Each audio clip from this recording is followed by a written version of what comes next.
What's up, what's up, what's up, you guys? Your girl G here. Welcome back to my channel. We're going to talk about another episode of Love and Hip-Hop Family Reunion. They definitely showed up and showed out on this episode. After, I guess, everybody was given a day, basically, and I guess they chose the theme. And, of course, for Jonathan, he was going to do a Pride Day, an LGBTQ Pride Day. And he ended up bringing a person who's a part of a charity. I think his name was Mark, to basically talk about what, Jonathan's story is, which was gay conversion camp. A lot of people don't understand. There's a lot of stuff in the U.S. that is still very much by law legal. Gay conversion camp, minors being married. Like, that's something that I knew happened overseas, where they were marrying off young girls at 11, 12 years old with, parents' consent. That is legal here in America, y'all. There is literally girls who are getting married off to 20, 30, 40, 50, 60-year-old men and preteen ages. And clearly, obviously, that ain't right. And if your parent is marrying you off at that age, they need to be going to jail, period. Because there ain't no reason why a 20, 30-year-old needs to be with a 12-year-old. That's, predatory. But that just goes to show, like, there's just a lot of things people just need to be educated on. And that's what Jonathan, is doing for, the crew here at the family reunion. Although they do know his story, they might not know, how bad it really is, especially on the religious front. I'm sorry, y'all, but y'all's pastors ain't as clean as you think. Everybody likes to think, people at the church are so holy and sanctified, but that can be very much opposite of the truth. Hell, we just saw in the news that a pastor and his wife is getting arrested because they had like 8 people down in their basement, who they considered, a group home. There were 8 people who were disabled, and they were basically taking their checks.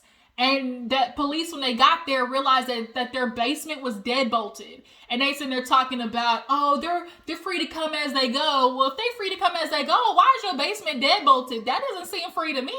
So, yeah, people gotta understand, like, there's a lot of things that you definitely have to look into. But we're gonna get into Love and Hip Hop today. And then tomorrow, you guys, we are going live. I keep putting off doing a live, but god dang it, we're gonna do one tomorrow. I'm gonna find a way. We might possibly have a chance because I've been looking for a webcam, but I just found one. So hopefully that whole works. If not, I'll do my live via my phone, and then we'll just, I'll move, do everything from my laptop and see how that goes. So y'all make sure to set y'all's reminder. Tomorrow we're going live. There's a lot to talk about. Miss Jenny, she got fired from Bravo because some old racist tweets popped up. Talking about how rioters, are the problem and police officers don't need any more training. Yeah, she one of them. As well as just everybody else that's just clearly, obviously, just, it's a lot going on. So y'all set your reminders. We're going live tomorrow, okay? So make sure y'all are there. We can get to talking. Y'all give y'all's opinions. And let's keep it pushing. But Love and Hip Hop Family Reunion, let's go ahead and get to the episode. So we open up with, of course, Cisco and Safari getting into it. Safari definitely, he chose Cisco to get buck with. He wasn't going to get buck with anybody else. Of course, Cisco, he nothing but a little, vanilla marshmallow, so he's not going to really do too much. And he gets tired easily. We saw that this episode with him and Rich literally running 10 meters. But Cisco keeps bringing up to Safari about this goddamn day that he didn't show up, and he, people was looking at him kind of crazy. So Safari, you really coming to me? You trying to check me, bro? Cause you're really making me tight right now. So Peter, Rich Dollars, they come over because they see Safari basically getting buck with Cisco, and Cisco's like, bro, you upset, I'm gonna let you have this moment, whatever. So people are sitting down talking to Safari. Of course, Stevie J, what's up, little bro? I ain't used to seeing you like this. What's going on? And Safari keeps trying to tell everybody, that's not me. Everybody was telling me about this Erica thing, but that's not me. And good goddamn well, Peter, Rich Dollar, Stevie J, Marcus, hell, all them dudes is looking at Safari like, bruh, you lying to us, but, nigga, we've all done what you did. Like, we've all been there. We know exactly what you're going to do. You're just going to keep denying, because niggas will do that. They're going to keep denying, okay? They will go to their grave with some even with the receipts in hand. This is literally what's happening. We have the receipts in hand, Safari, about you sending these girls some flowers, and now all of a sudden the blogs is lying. Like, it's very crazy how far they will go to keep up with a lie.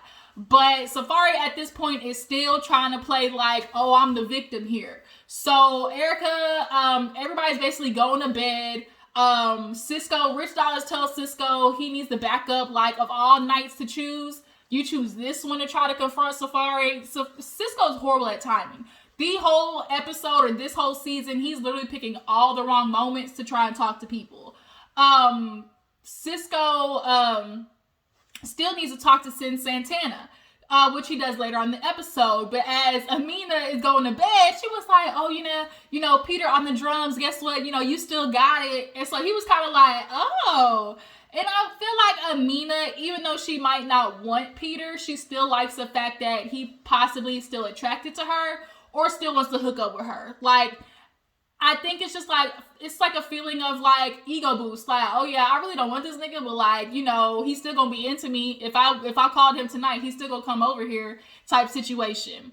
But then Tara, she's getting ready to go to bed. And of course, Peter, he's throwing his hook on out there, trying to reel it on in, talking about, oh, Tara, let me walk you to your room. You need help walking to your room? I can walk you to your room. Tara's like, I'm good, bruh. Nope.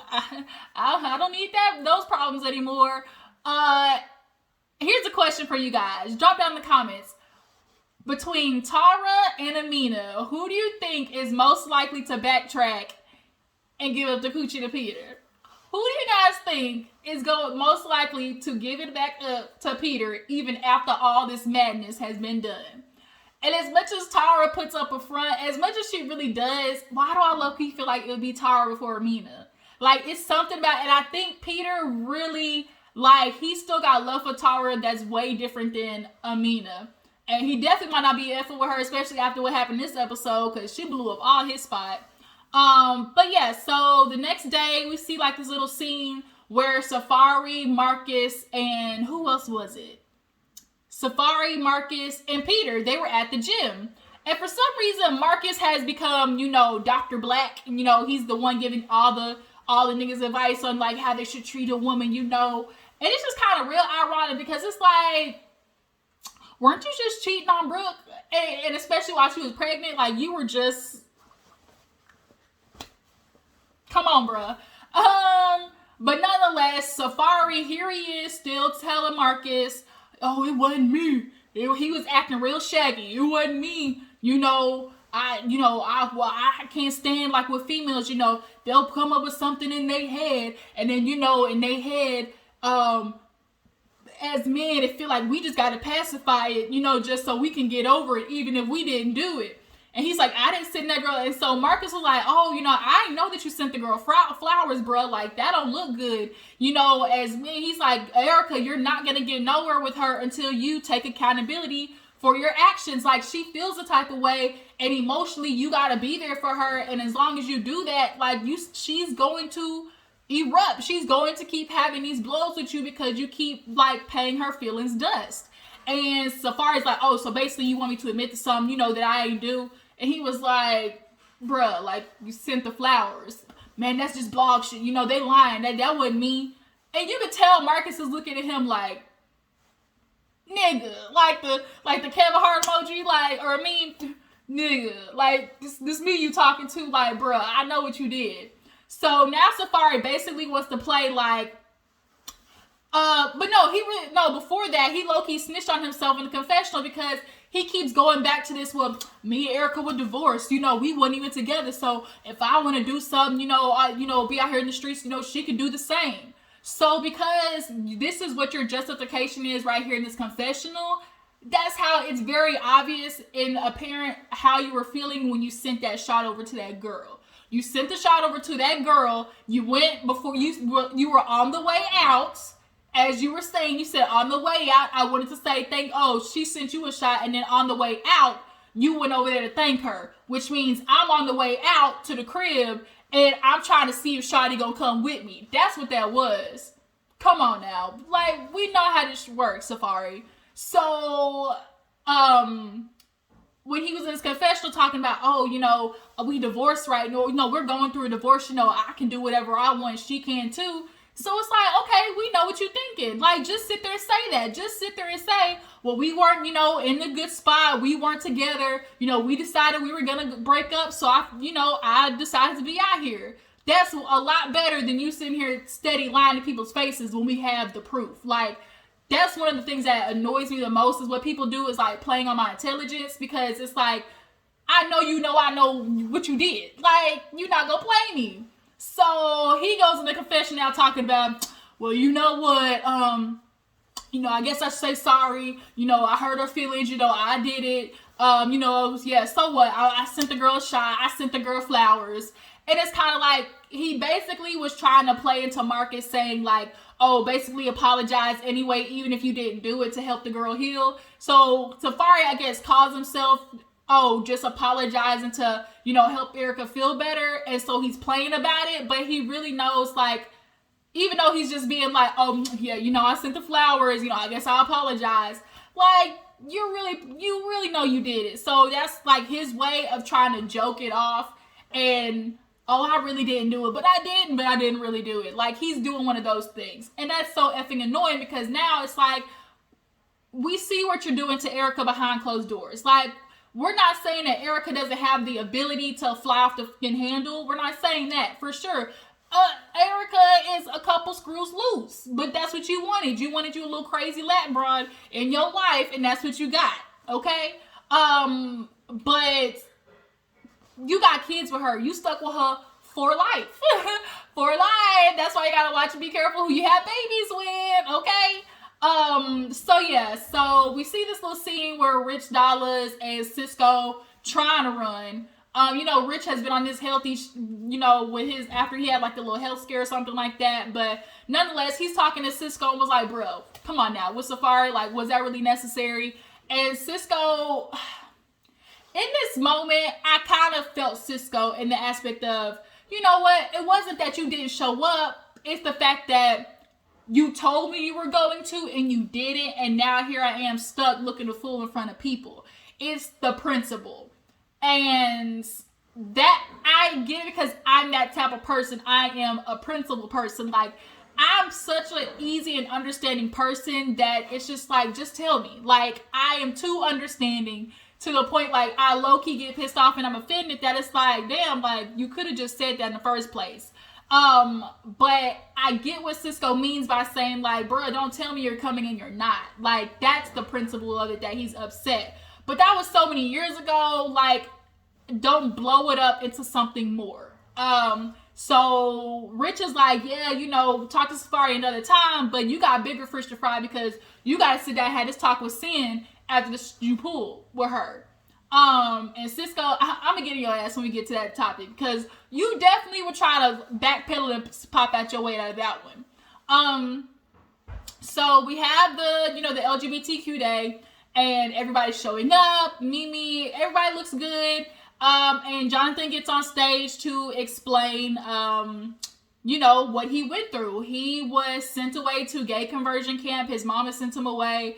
And at 8 years old, they were injecting his body with testosterone. They were giving him shock therapy. You'll hear a lot, people who went to conversion camp talk about shock therapy a lot. Like, if you have gay thoughts, or if they feel like you're too far on the feminine side, they literally will electrocute you. Like, who does that to kids? Like, and you justify yourself torturing and abusing kids out of you not being comfortable with who they are.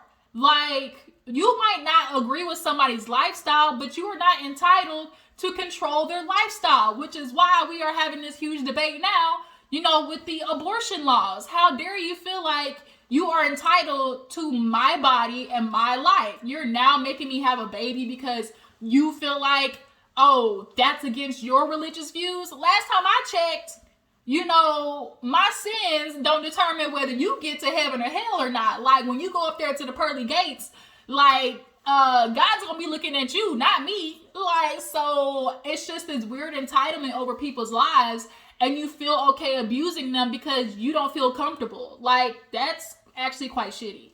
But as he's talking, they keep panning the camera to Zell, and you see Zell just kind of like playing with his hair. You know, he just kind of really looking everywhere but Jonathan, and you could tell he's really not soaking in, I guess, necessarily the extent and like the true ramifications of what he went through. But everybody else, they, go Jonathan, woo, woo, woo, woo. We there for you, my bruh. I'm a post and share, Peter talking about, raise a glass. And everybody's supporting Jonathan. And then out of nowhere, Amina busts out with you sit here talking about this, but, when your son wanted to be a ladybug for Halloween, you didn't want him to do it. Now tell me how that makes sense. And it was kind of like, skirt. Wait a minute. Like, whiplash, what the was that? And so, Peter, of course, gets upset. And he's like, oh, man, what are you doing? Like, that, how you gonna put that out there like that? You did something to me like that, Amina, like, that could ruin my life. That ain't what happened. That ain't true. So now, all hell breaks loose at the family reunion. Jonathan looked at that dude like, man, I'm sorry. Like, you know what? I thank you for talking, but you can go ahead and go. I'll reach you later, because all they're gonna do is sit here and yell at each other. You can tell Jonathan was looking at, like, bro, I'm sorry, look, I can't help. These niggas need help. Like, I can't do nothing about it. So now here they are, screaming, cussing, fighting, and Tara starts getting up and defending Peter. Then Zell gets up, starts defending Peter, because it's like, that's not what Peter did. He's a good dad. My son, he didn't know if he wanted to be a ladybug or not. And so Zell's like, yeah, Peter, he's a good dad. That's what good dads do. And so now Bobby gets involved, because we all know Zell has kind of really been putting this energy out there, low-key of, self-hatred. Like, he continuously wants to make sure he puts out there he's bisexual, and I'm not as gay as you, because that's what he said on the bus. Like, ooh, y'all too gay for me. Huh? Last time I checked, gay is gay. Now, of course, we know the difference of, there are more effeminate and more flamboyant gays, but last time I checked, gay is through the act of, sexual intercourse and attraction. So Jonathan like having sex and kissing men, and Zell, you like having sex and kissing men, so gay is gay. Like, just because you might, be able to fit in with the straight guys still doesn't change the fact that you was hopping on and doing a full split with a man last week. Like, it don't change nothing. So Bobby starts getting to it, because he's like, Ma, I was raised by a real nigga. I was raised by a real man. He taught me how to be a man. And so Zell starts explaining he grew up basically with his dad's, like, teaching him enough masculinity to not be immediately judged as a gay black man. Zell, you can tell, feels pride in the fact that he can go in a room full of straight men and they not immediately pick on him, or they immediately pick up that he's gay. Like, Zell takes pride in that fact, which essentially is just expressing self-hatred, because at the end of the day, you are ashamed, in a sense, to come off as gay, which is something that you are. And so he's just gonna have to, have that self-reflection moment, or just go sit on somebody's couch and figure, that out, because, you basically telling them to turn your gay down because that makes them uncomfortable. And it's like, well, F them. Like, I'm not supposed to turn out who I am to make them feel comfortable. That doesn't make any sense. Which is why Jonathan said, hey, you wouldn't want somebody telling you that you're too black. Like, if white people came in the room and was like, you're too black, all hell would break loose. Like, so it's the same, concept. So Peter starts going off the handle, and he's back there. He was like, I can't believe Amina just sat there and did this to me. Rich Dawes is trying to calm him down. He was like, my daughter, I ain't got no problem with the LGBT. Like, my daughter, she's raised after my gay, my gay aunt who raised me, like, gay aunt and grandma. He was like, my gay aunt who raised me, that's who my daughter is named after. Like, I don't, have no problem. And so now Amina is yelling, y'all. Amina is yelling from the pits of her damn stomach. She is upset. Boots, Yo-Yo's like, you should have did that to Peter, like this was the wrong time. Now, Amina, I ain't gonna lie, you chose a hell of a time to sit there and blurt that out. Like, you couldn't wait till after the event to do that. But Amina was explaining, like, she just felt it in her. Sometimes when you feel something, you feel something. And I guess that was a moment for her, because she blurted that shit out, no problem. And the only thing I have with that is, I'm sitting here thinking that she's talking about her son with Peter. Come to find out, this was him and Tara's kid.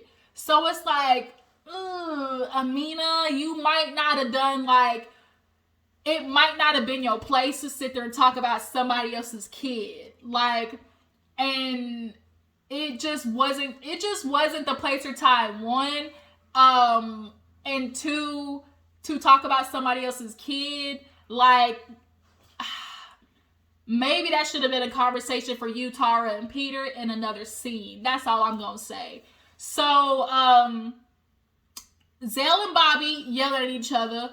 And Amina gets confronted by Yo-Yo and Rich Dollars. Oh, Butterfly, you wrong for that. You should have did that to your man. That's your baby's father. And that's another thing too. It's like, immediately, it's so funny how when, men, in particular black men, like, start having to confront some of their issues, everybody, throws on their protect the black man cape and come running to make sure we don't come for them. But it's kind of like the video that went viral. It's like, are we really tearing them down, or are we just holding them accountable? Because at the end of the day, we are in a patriarchy. And of course, when it comes to black men, the minute you say something as they deem, constructive or negative, it's like, how dare you tear him down? He's already going through so much in this white world. And it's like, okay, so are black women. So are you, like, and you don't see nobody coming to our defense, which goes, south. So, Peter, if this definitely was a situation that you possibly could have just learned from, but matter of fact, that's another conversation for another day. Maybe we'll talk about that in the live tomorrow. This, this protect the black man, superhero thing that people got going on. But nonetheless, Tara was sitting down explaining it to Bobby. She was like, it wasn't that my kid, he wanted to be a ladybug one moment, he wanted to be, we just didn't know what he wanted to be, and so that's why he didn't buy the socks or whatever. Now, do I believe Peter is homosexual? No. Do I believe Peter is homophobic? Not by any means, where he sees a gay person and wants to spit on them. No. Do I feel like he might have a little hesitation in accepting his son being gay? I think so. But I do think, of course, he would love his son regardless. It's just gonna take him a minute. But yeah, so Yo-Yo's like, yo, you can't do that to him. Like, you gotta, like, that can make him look bad. I don't give a damn about how Peter looks. That man made me look bad on TV for years. Y'all see the shit he put me through with Tara? And it was like, oh shit, touche. Like, we can't really care how Peter looks on TV, because y'all remember how bad he was making Amina look? 1 week he's with Tara, 1 week he's with Amina, 1 week Tara's pregnant, 1 week Amina's pregnant. Like, Peter done put Amina through on national TV. Like, he literally was in the same apartment building, sleeping with 2 women, getting 2 women pregnant at the same time, miscarriages and all. Like, yeah, Amina at this point, I think, was basically saying Peter and the horse he rode in on. It basically was F Peter and the horse he rode it on at this point. Amina definitely was kind of having a I'm gonna get this nigga back moment. So yeah, Amina had to go. She was like, I can't deal with this. And so Erica was kind of defending her in the aspect of, like, Amina don't never pop out like this, so maybe we just, kind of listen to what she's feeling. So Zell, Bobby, and Jonathan kind of end up, going to the side and talking. And Zell apologized to Jonathan because he was like, I really feel bad. Jonathan thought he was for play with all this, conversion camp. And I was like, nobody would lie about conversion camp, Zell. You just didn't like the fact that, like, I think he just wasn't sympathetic to the fact that somebody could have a, a gay sad story or a sad gay story, because he is so sheltered with his emotions. But, him and Jonathan kind of have a heart-to-heart, and eventually him and Bobby and Sid have a heart-to-heart, and just establishing, like, We all are, you know, a part of the group. A part of the community. We all have different, you know, gay experiences. And for Zell, his experience growing up was having a dad who made sure he was built like a man, you know. And so Zell's always going to carry himself like that. He was bullied, you know. He said, I admit, you know, they used to call me sweet and all that type of stuff. So you can tell that's what kind of, you know, built Zell the way he is. That's why he makes sure he does have the ability to fit in, you know, with heterosexual men in the room. But like I said, don't make you any less gay, Zell, because y'all both was kissing a man at the club the other day. So that's all I'm saying. But they end up kind of having like a kumbaya moment and just understand like we're gonna accept each other and all our different experiences in being a part of the community. Sin was there and they kind of had a group hug. Speaking of Sin, we gotta talk about her and Cisco, the main thing. So Cisco came before the whole thing took off, and Sin was like, bruh, you kind of really messed me over in taking that song from me. And she was like, it was cool. And now Cisco, he really tried to play the system talking about, oh, well, you know, Sin. Or he tried to start out first. He tried to get ahead of it, basically talking about, well, you know, I was doing everything for you. You know, I believed in you. I was paying for this and that. And, I just really thought, you know, I ain't gonna lie, you know, I thought we could have been something. I thought we could have went somewhere. Sin was like, nigga, you want to get married. Okay, let's get married. That's what Cisco thought was going to happen. But no, Sin had to put a little, you know, skirt to that. But he was like, oh, you know, I just thought, you know, I was gonna cover everything for you, know, because he tried to title it as the courting phase. He was like, you know, when you court somebody, you know, you pay for everything, huh?